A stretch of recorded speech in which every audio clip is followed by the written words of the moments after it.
Berlin, in the summer of 1940, welcomed victory beyond belief.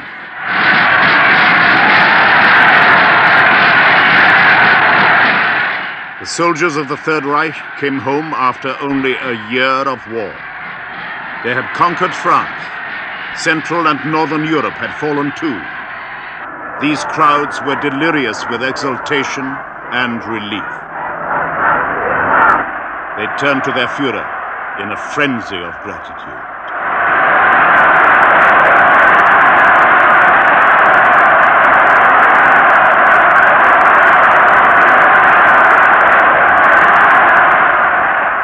They had not fancied war, they had feared defeat.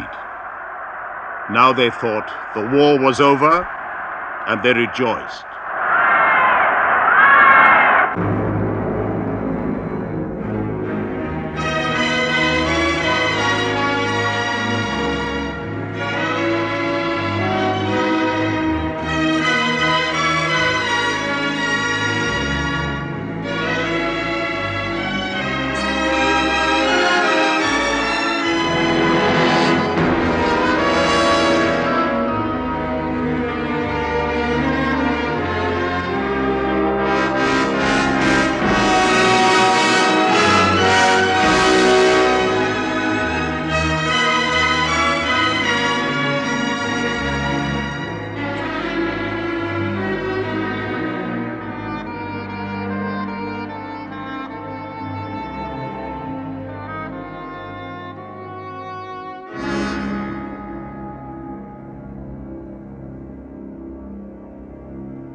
The men came home. They were brown and fit, and only a few of them had died.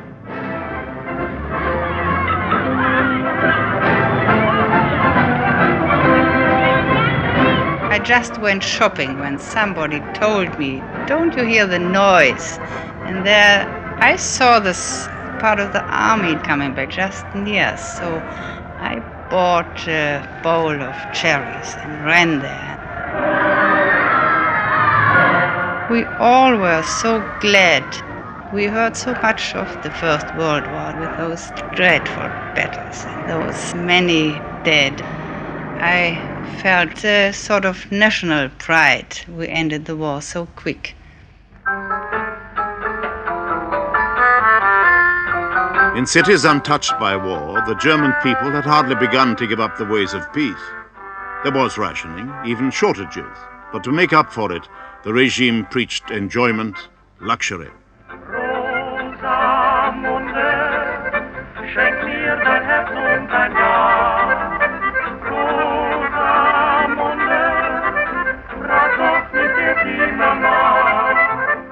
While the British had declared frivolous things immoral, the Nazis tried to show that luxury still flourished.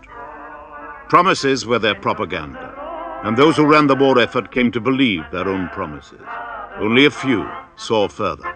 Just about August, it was ordered that a lot of production was stopped or minimized or things like that. And there was a kind of euphoria that the war was, so to say, over. I didn't believe in that at all. No, I thought I knew the British, and I had the opinion that they would see this thing through and that the United States would join the war, and therefore every effort should be made to prepare for a long blockade. Hitler had no plans ready for a long struggle, no preparations for the total mobilization of all productive capacity. German industry had been geared to a blitzkrieg war. The regime still let the factories turn out peacetime goods. The workers, subjugated but not fully converted, watched the comings and goings of the Nazi princes without enthusiasm.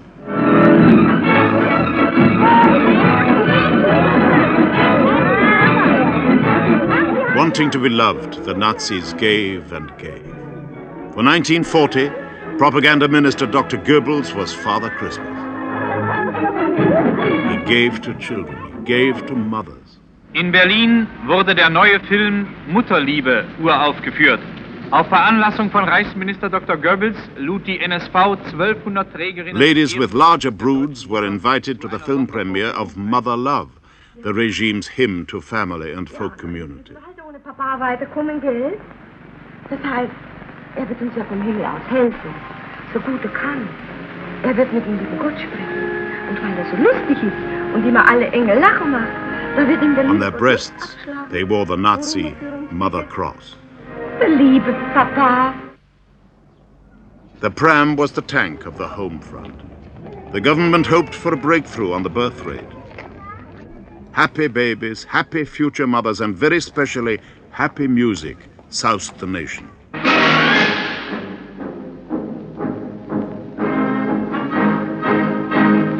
The big smile glued across the face of a people still often dubious and nervous was stretched even wider.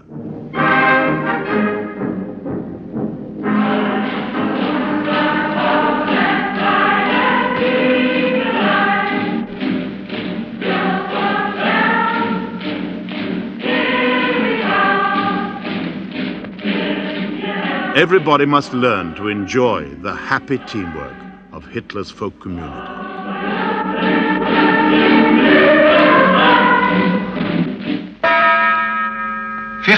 Uhr.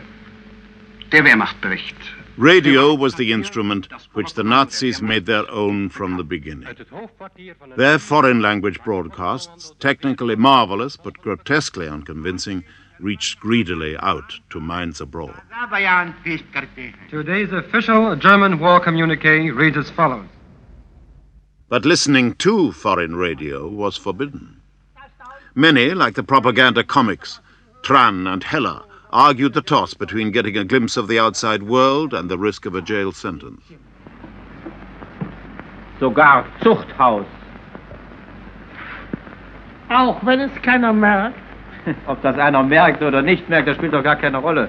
So was tut man als guter Deutscher nicht.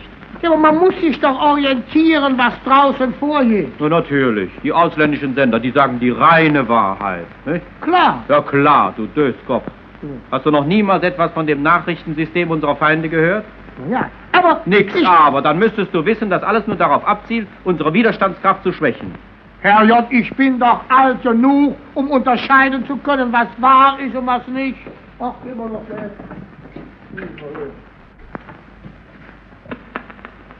Wurde wegen Abhörens ausländischer Sender zu 2,5 Jahren Zuchthaus verurteilt.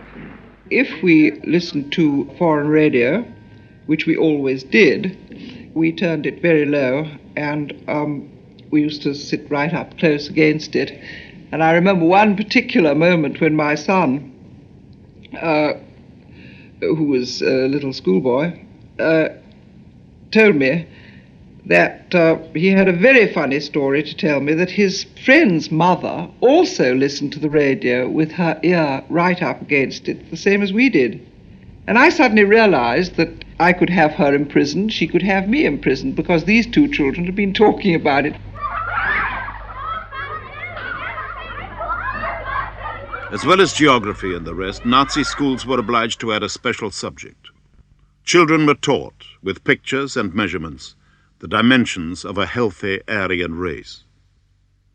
Official films prepared the Germans for the consequences of keeping the race pure. The mentally incurable, condemned as the bad seed, went to experimental gas chambers. Das deutsche Volk kennt das ganze Ausmaß dieses Elends wohl kaum.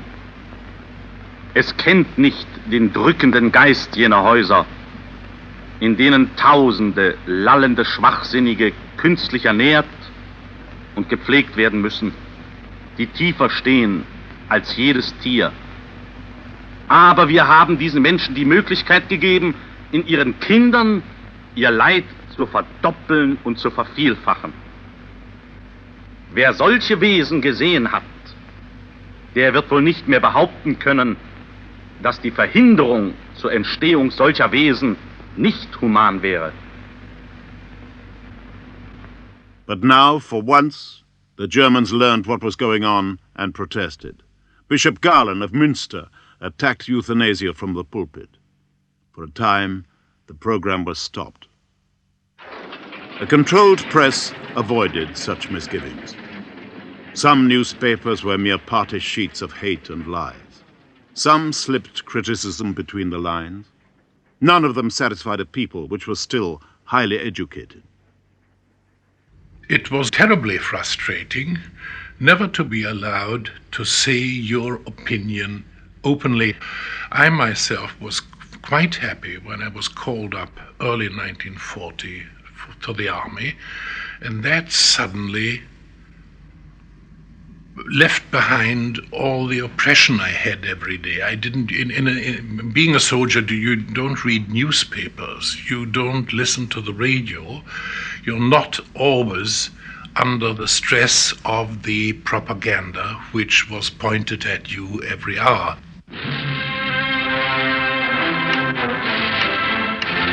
European war became World War in June 1941. The Nazi leaders had secretly resolved that the conquest of Russia must come. Reichsminister Dr. Goebbels verließ die Proklamation des Führers. Deutsches Volk, in diesem Augenblick vollzieht sich ein Aufmarsch, der den Ausdehn For many, the attack on the Soviet Union brought fear and bewilderment. bisher gesehen hat.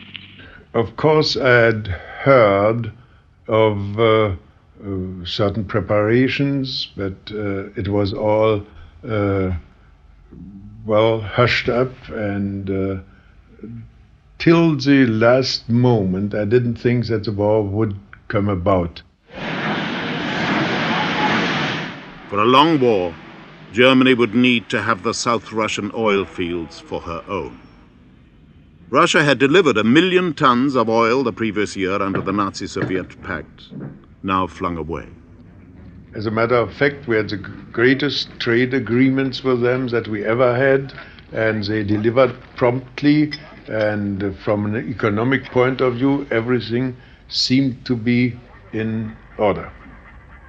I personally had, through my men, negotiations with them of putting up a synthetic fiber mill in Russia, and the treaty was signed on the 15th of June 1941.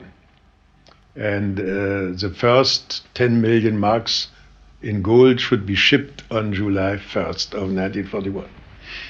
Das waren die Soldaten, ja, die gehen richtig ran. The Germans drove eastwards over disintegrating Russian armies. Das war die Artillerie. Victory looked like a matter of weeks, another blitzkrieg, and morale at home revived. Das waren die Soldaten, so was schafft ein Zivilist. Goering inspected what was now the German colony of Ukraine, intended to be a serf region of agriculture. Nazi experts on the Slavs hoped that this simple folk with simple customs would enjoy this prospect. 6 months later, in the blinding snow before Moscow, the Germans were stopped.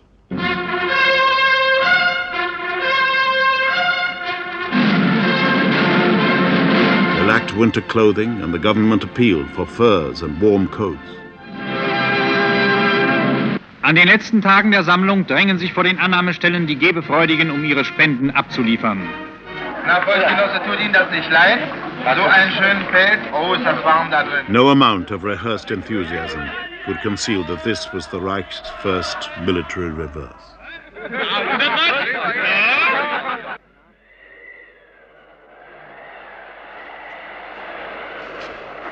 The Minister of Munitions and head of the war effort, Fritz Todt, flew to inspect the construction work on the Eastern Front.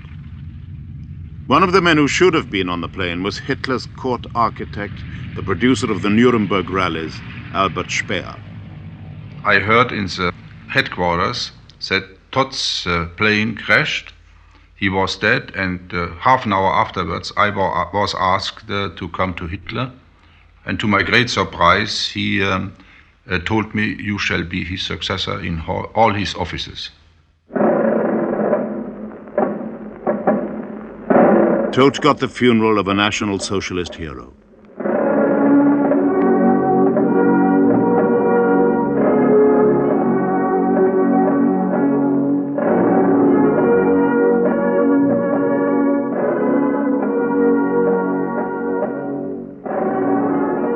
By now, nearly 250,000 Germans had been killed on the battlefronts, but Todt was the first of Hitler's close comrades to meet death in the war. Hitler was shaken. The war had reached him personally.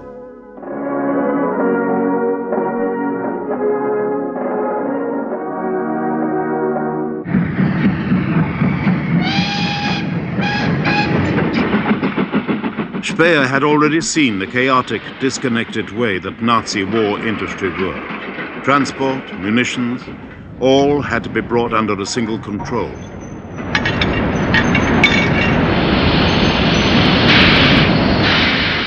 One of its first targets was the labor supply. Nazi Germany had never mobilized its full workforce.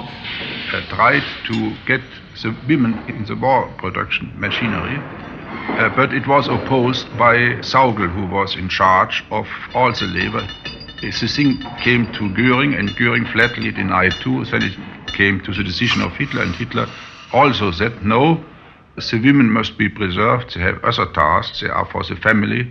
They have to bear children, and it would spoil their health and their morale if they are working in the factories. But Ukrainian women were being imported as maids, foreign conscripts for slave labor. Under Speer, a great irony was fulfilled, for Germany was becoming exactly what the Nazis said it would not become. They had promised to return to the land, an end to great capitalism. Instead, the armaments drive was strengthening the vast industrial monopolies and swelling the cities with German and foreign labor. In 2.5 years, Speer multiplied armament production nearly 4 times. 80% of industry came under his control. He brushed aside bureaucracies and worked through his own experts. He had ideas, and he put all his energy behind these ideas and put them through with very much success.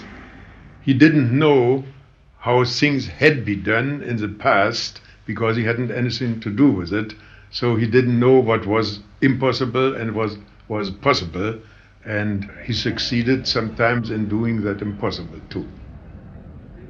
It is astounding for everybody who didn't live in our authoritarian system to hear that it was difficult to get through with orders, but it was difficult because Germany was divided in many districts, in 32 districts, and at the head of every district was a Gau leader. He was a strong political man and had the absolute power in his district. He was only subordinated to Hitler himself. So when my orders didn't please one of the Gau leaders, possibly they weren't carried out. Tank production showed how even Speer failed to get all of his way.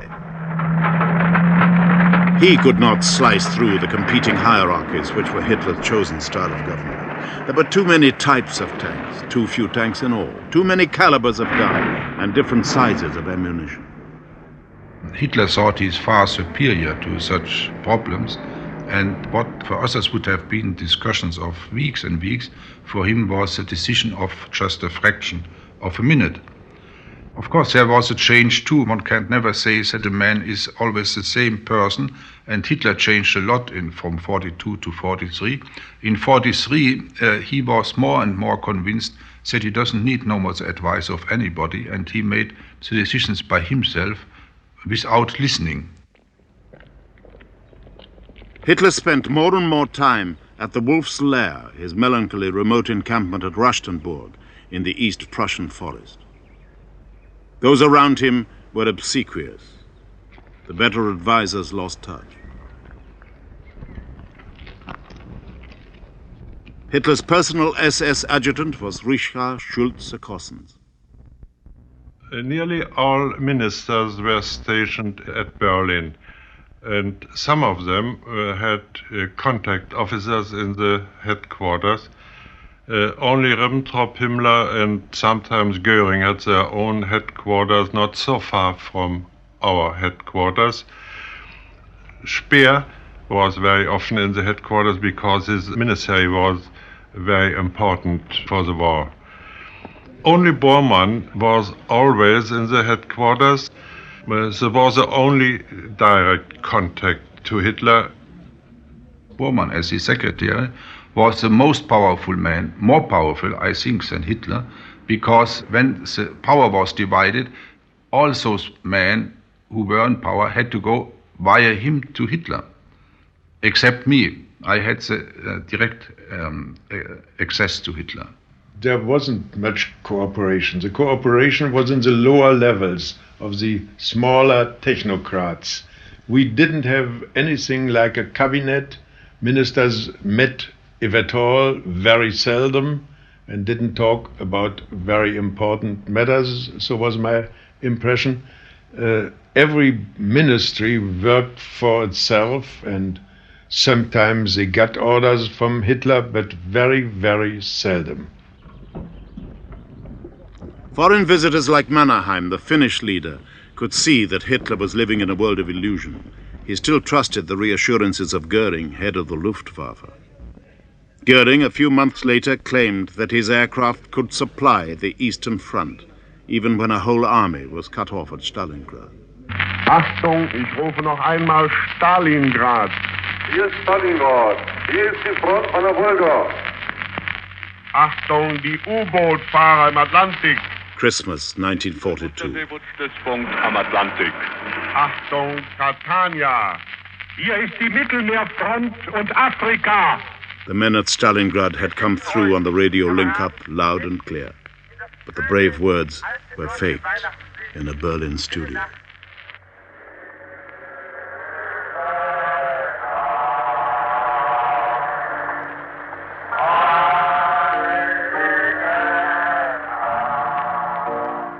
For the last time, the cathedral stood undamaged as the Christmas fair took place in Berlin. But Stalingrad was still cut off, and deep down the nation sensed what was to happen. 3. Februar. Das Oberkommando der Wehrmacht gibt bekannt. Der Kampf um Stalingrad ist zu Ende. The Battle of Stalingrad has come to an end. For once the radio spoke the truth, and with some dignity. 91,000 survivors surrendered. Only a few thousand ever saw Germany again. I was not long in the headquarters, but I felt very significant the atmosphere on this day. All people were depressed, and Hitler himself was very serious, and he stared on his soup without saying any word, and he was very depressed.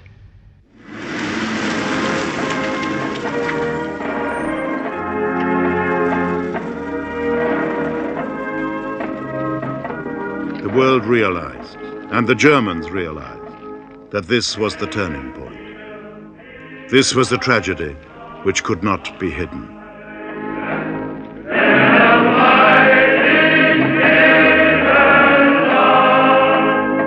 And Stalingrad did not come alone. A week before the city fell, the Germans learned that the Allies would demand unconditional surrender.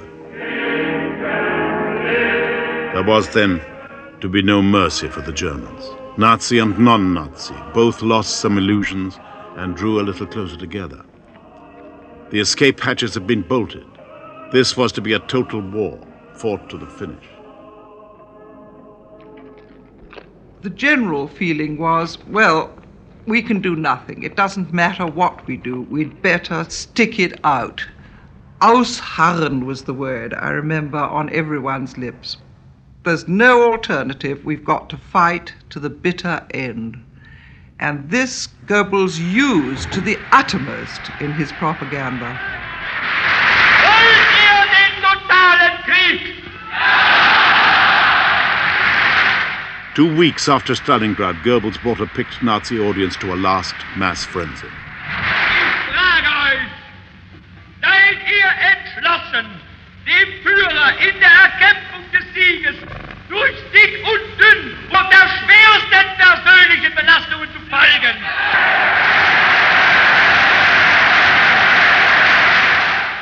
It was his own supreme moment. It was the proclaiming of total war and the invoking of the nation's hidden power.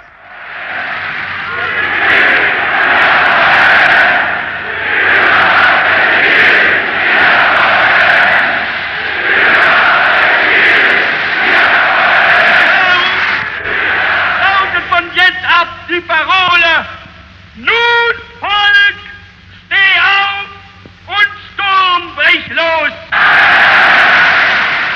Now folk rise up and storm break loose. They were the words of 1812, of the national uprising against Napoleon. They were empty now.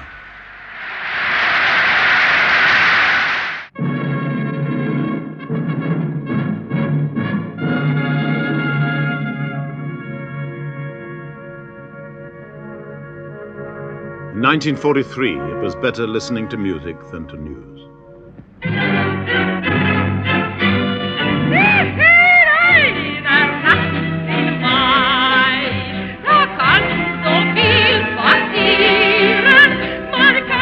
It was total war and retreat on all fronts. Total war meant that even German women must work.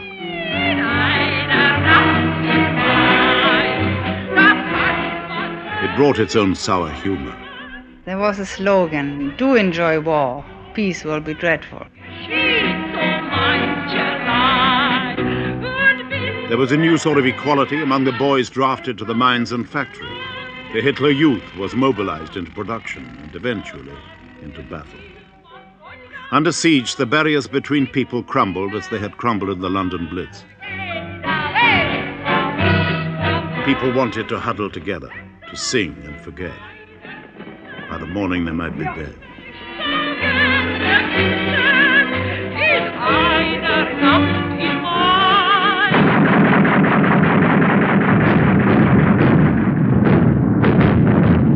By day, the American bomber fleets ranged over the Reich. At night came the British. In the shelters, the people waited for dawn and wondered if their cities would still be there. When we hit the first bombs, we were shocked. We saw all the sky lighted up from the fire. It was an enormous and dreadful sight. We were very angry when we saw that so many residential areas were destroyed. There were so few men left that everybody who had the strength was firefighting.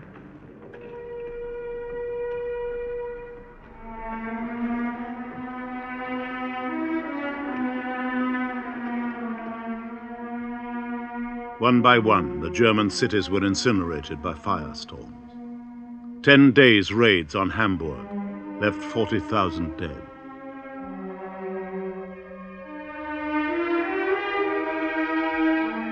Goebbels noted, the people in the West are gradually beginning to lose courage. Hell like that is hard to bear.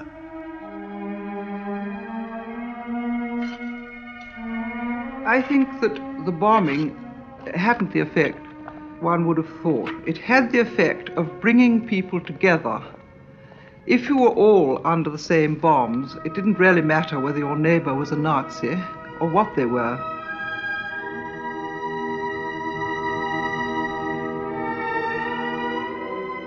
To avoid seeing the ruins, Hitler's rare visits to Berlin were made by night. And yet, banners were ordered for his birthday. They read, "Our walls have broken, but not our hearts." Hitler lost more and more his sense of reality. He never had the will. He must see with his own eyes what the war was.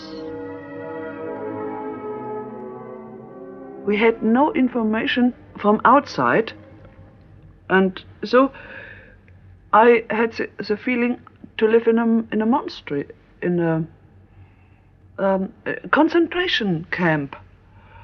One of the generals once said, "I feel like a concentration camp. We are included, and we all use the same phrases. We are all thinking the same. We are all hearing the same. We are all led in our thoughts and our feelings by Hitler.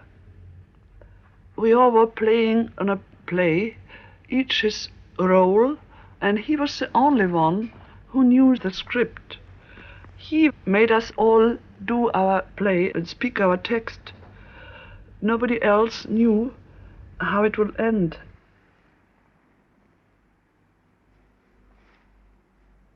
Neither Hitler nor Goering nor Himmler were seen in public, only Goebbels.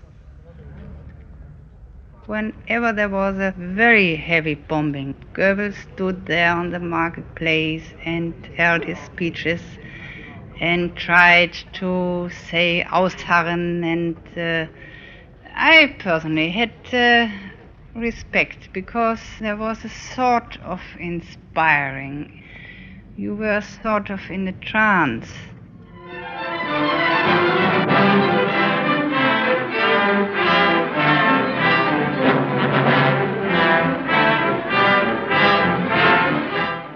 A strained, exhausted nation could still lose itself in music.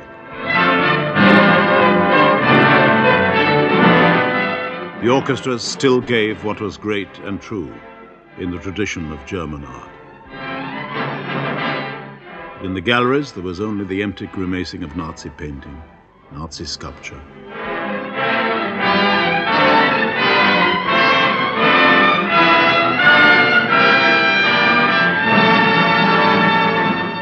True Aryan models simpered and scowled, their features carefully designed to portray the victorious Nordic race.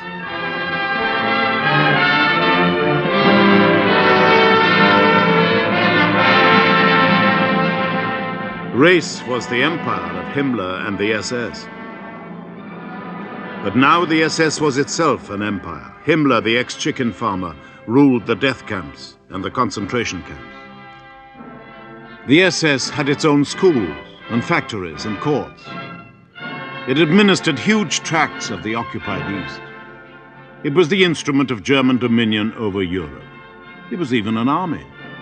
The generals had little control over the hundreds of thousands of elite troops in the Waffen-SS divisions. Into the SS training schools there were drawn Aryan-looking volunteers from the occupied countries, for the SS state was to be not merely German, but European.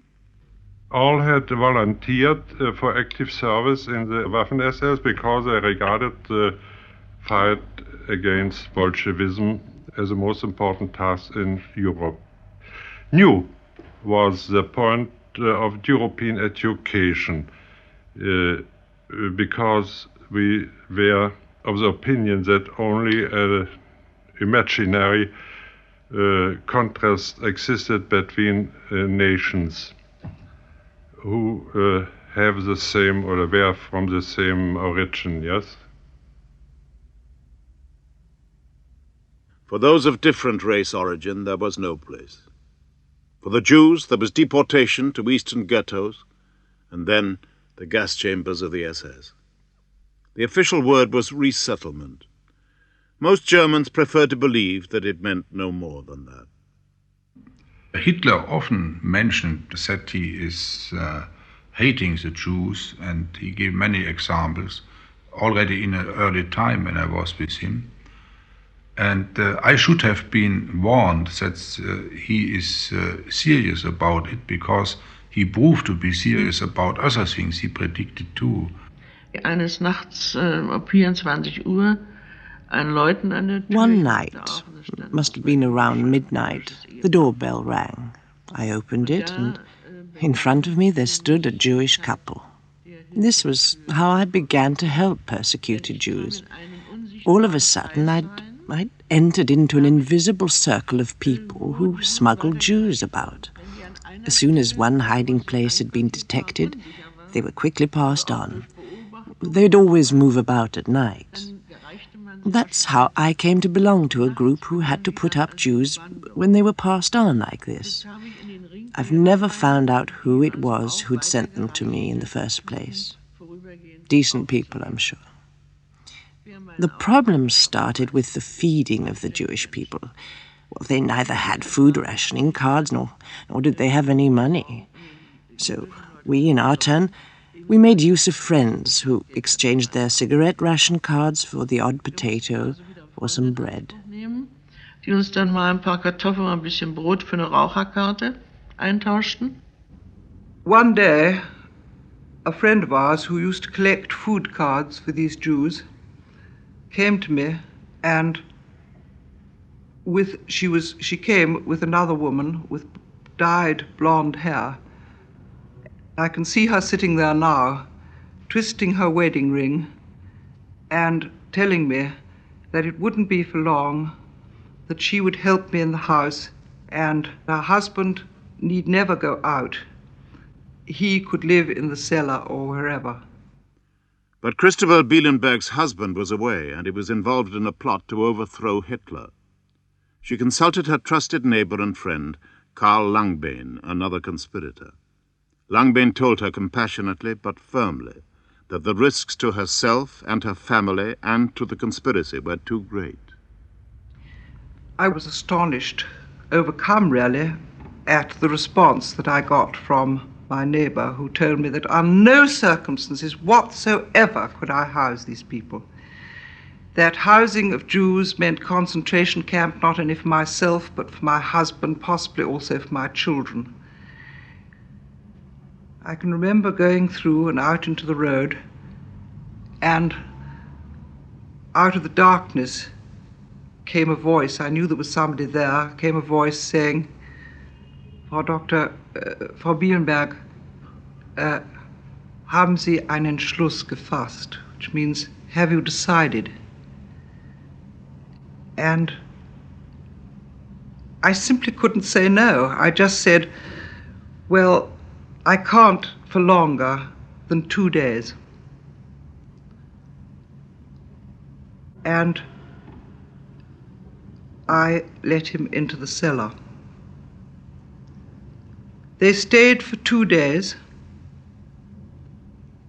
and on the second day, or rather in the evening, they must have left, because in the morning she was gone, the cellar was empty, the little bed I'd put up all tidily arranged, and they had gone. I knew later that they were caught buying a ticket at a railway station and were transported to Auschwitz. And why I say this is the most painful and terrible story for me to have to tell was because after they left, I realized that Hitler had turned me into a murderer. One day in 44, Gauleiter Hanke came in my office and told me that he was visiting a concentration camp in Upper Silesia and warned me never to go in a concentration camp there because horrible things would happen. This, together with other hints I got, should have made my decision to go to Hitler immediately or to Himmler and to ask them what is going on and to take my own steps. But I didn't do it, and not doing it was, so I think nowadays, the biggest fault in my life. We felt that people should know what was going on. And maybe typical is this little experience which I had one day, standing in the line for vegetables or something like that.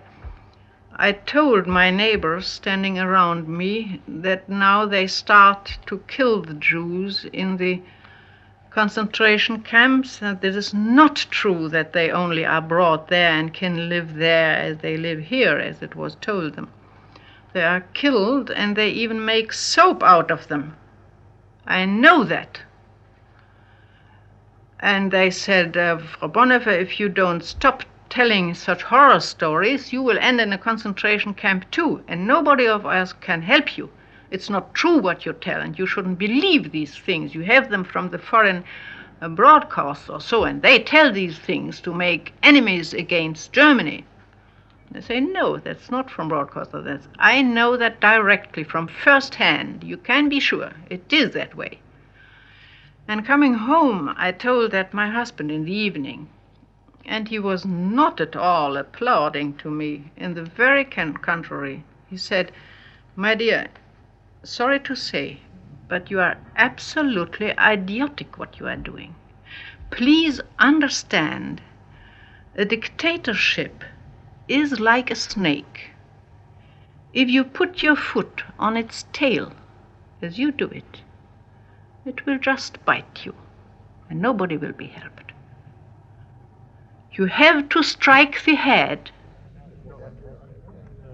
Only the commanders of the army could strike effectively at the head. Others had struck bravely at the tail and perished. In Munich, a few students round the Schul brother and sister had protested with leaflets and been slaughtered. In Berlin, a communist spy team led by Harro Schulze-Beuys and the Harnacks had been crushed. Communists, socialists, Christians, anonymous men and women defied the dictator in tiny groups. 150,000 Germans suffered prison or worse for political resistance. The plot against the snake's head was a federation of plots. There were conservatives like Gödler, aristocrats like Moltke, churchmen like Bonhoeffer, diplomats like Trott. Faced with defeat, many staff officers joined in. All were slow to accept that to strike at the head demanded the physical murder of Hitler. But in 1944, there appeared a man for action, Colonel Count Klaus von Stauffenberg. All the difference was brought in or caused when Stauffenberg came to Berlin. He had lost his left eye, his left hand, of 3 fingers of his left hand, and his right hand altogether. Originally, he was only the planner of the coup d'etat, but he had to report to Hitler's headquarters and to attend conferences there. And this enabled him to get really near to Hitler and then to make an attempt, which he did on July 2044. Suddenly, there was a very alarming bang. We heard voices crying for a doctor, and we saw some generals with blood-stained uniforms. Then came one of the adjutants and said there was a bomb explosion, but the Führer is not hurt, he's still alive. We went toward Hitler's bunker and we met him. It was an hour after this explosion. He looked funny because his hair stood up like a brush, and his trousers were slit in small stripes. He said, "You see, the fate has saved me for my mission. I am to do what I must do." At the War Ministry in Berlin, the plotting generals believed that Hitler was dead. When I came to the headquarters, Stauffenberg was busy with telephoning the various army commands, and Haffner informed me of what had happened, how they have thrown the bomb, and then he said Hitler's dead. And we really did believe it, because Stauffenberg then came in. We had a short talk with him. He was much too busy to give details. He said, Hitler is dead. Leave everything alone, and we'll see to what can be done. The man the plotters ordered to occupy the city was Major Otto Rehmer, a fanatical soldier programmed to obey any superior order. At first, he obeyed the plotters. Then Goebbels got hold of him. Goebbels begrüßte mich sehr erleichtert und freudestrahlend und sagte, Rehmer, was wissen Sie? Goebbels was really very pleased to see me. He was beaming. He said, Rehmer, What do you know about all this? What's going on here? What orders have you got? I said, Minister, I have come to you so that you can clarify the situation. Goebbels replied, they're trying to pull the wool over your eyes. Hitler's alive. I've just spoken to him. I was so astonished that I said, please let me speak to the Führer. And this was done. On the other end of the line, Hitler said, Herr Rehmer, you see, I am alive. I am Adolf Hitler. You recognize my voice. Now do you believe I'm alive? Ich lebe also. Ich bin Adolf Hitler. Hören Sie meine Stimme. Glauben Sie, dass ich lebe. Now Rehmer was reprogrammed. He marched back to the War Ministry and arrested everyone he found. The plot collapsed. The wavering army returned to its oath. Der Angeklagte von Witzleben. Many of the plotters, after prison and torture, were to face a ghastly sham trial conducted by Roland Freisler, the star judge of Nazi Germany. Their families were seized and their children sent to orphanages. The luckier conspirators, among them Stauffenberg, had been shot out of hand in the War Ministry courtyard. Some attempted to explain their motives in court. Count von Schwerin was an officer who had served in Poland. Politischen Erfahrungen persönlich gemacht habe, hat für mich mancherlei Schwierigkeiten in der Folge gehabt, weil ich ja sehr lange für das Deutschtum in Polen gearbeitet habe und aus dieser Zeit heraus ein vielfaches Hin und Her in der Einstellung gegenüber den Polen praktisch erlebt habe. Das ist eine... Aber ich war es hin und her, dass sie dem Nationalsozialismus zulegen. Gedacht an die vielen Morde. Morde? Sie sind ja ein schäbiger Lump!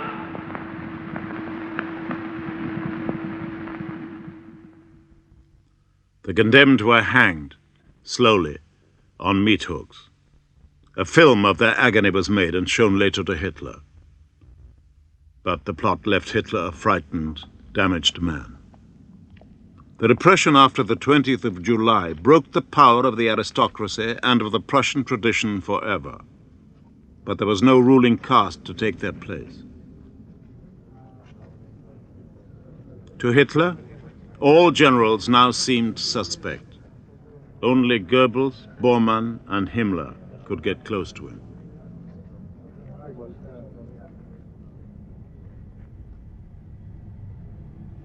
Slowly, but steadily, he became weak.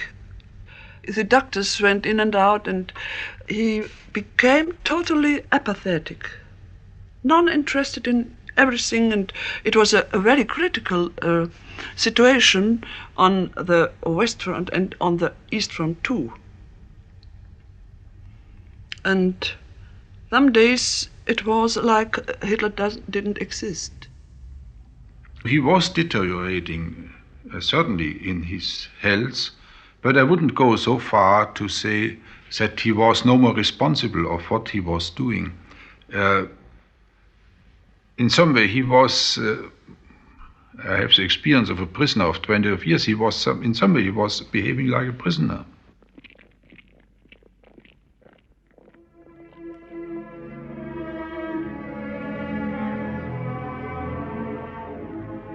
Through the devastation, the Germans somehow kept going. Down ruined streets, the workers made their way to ruined factories where a few machines could still be made to turn.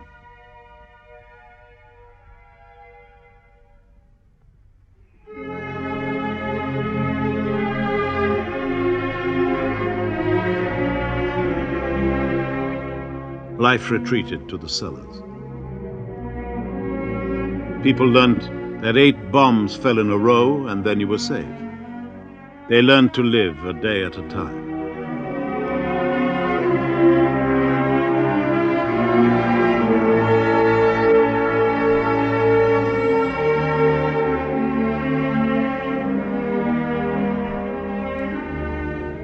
It was really dreadful to endure it. We were so tired. You were always in a hurry. All the railways were destroyed and the lorries had no petrol. We had rations from the beginning. And step by step, it was worse and worse. Germany itself was near the end of its tether. 7 million foreign forced laborers were not enough. Everything, oil, metal, food, was running out. Everything from clothes to planes was patched and made to serve again. Men, too. The war cripples were recycled for the factories. The brain-damaged soldiers were taught to speak again. Nun wollen wir einmal das hauchen. Was ist das für ein Laut? A. Hauchen wir das A. Dann heißt es H. Nun werde ich Ihnen in diesem Buch hier zeigen. Was sollen wir hauchen? H, H, H. Schneller hintereinander mal. H, H, H. Now the enemy was approaching the very frontiers of the Reich. The Volkssturm, the home guard of the elderly, the underaged, and the unfit, was sworn in. Volkssturmsoldaten Berlins, erhebt zur Vereidigung die rechte Hand und sprecht mir nach. Ich schwöre bei Gott diesen heiligen Eid.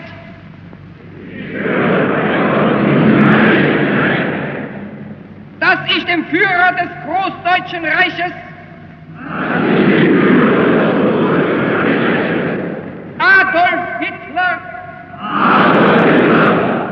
bedingungslos treu und gehorsam sein werde. Männer des Berliner Volkssturms, ihr habt soeben... They listened with closed faces to oratory from Goebbels about fighting to the bitter end. Wer bereiter und wer entschlossener Männer verfügt, die den festen und unerschütterlichen Willen haben, niemals vor den Feinden des Reiches die Flagge zu streichen und feige zu kapitulieren.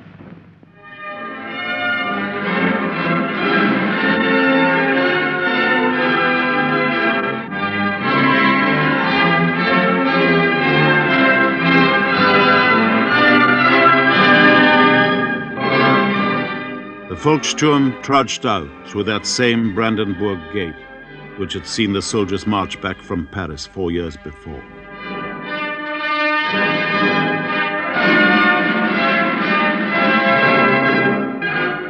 They went towards the Russians, keeping their thoughts to themselves.